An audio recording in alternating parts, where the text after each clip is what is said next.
Okay, so we're spraying humic acid on the leaves, and the directions is 5 milliliters per liter. So we did about 15 to 20 in this gallon. And if you see that foam on top, that is soapy sapponin from the Q extract, 60%. So it's a wetting agent.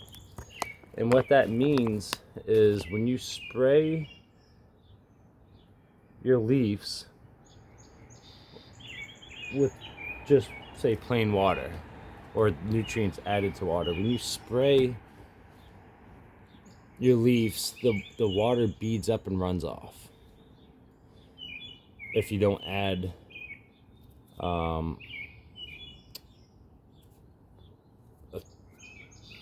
the proper word? A surfactant. So a surfactant is what you find in soap, and it kind of breaks the tension. Is what's going on. You have what's called surface tension. So if you take 2 pennies, and a penny has a slight rim to it. So if you take 2 pennies and a medicine dropper, you can add, say 10 drops to the penny, plain water, before it beads up and runs over. If you add a drop of dish soap, which is a surfactant, it's a sapponins, or Q60, what that does is it allows the solution to stick rather than bead up and run off.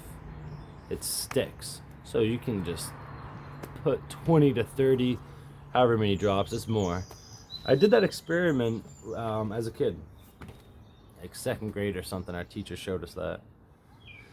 So with plants, the idea is instead of spraying your leaves and it beating up and running off, it films out and it can hold more, just like the penny experiment.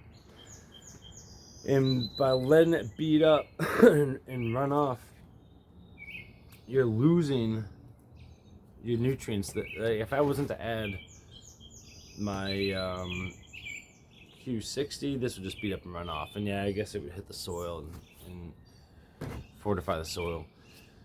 But when you're looking to get that leaf to soak in what you're feeding it, you want to add Q. You want to add a sapponin. And you should add that to your soil drenches as well, because it does the same thing for the roots. It sticks to the roots more and it absorbs better. So Q60 or any sapponin, yucca plant extract, a drop of dish soap, that will all act as a surfactant. It will break the surface tension. It will help everything be more available, and you'll be wasting less. You'll be absorbing more. That's the idea. So that's what we're doing. And another thing that I noticed is you don't have to use the spray bottle. You shake up your gallon, take off the lid, and drop it in, and then just go around spraying it. So that way you're not reloading over and over.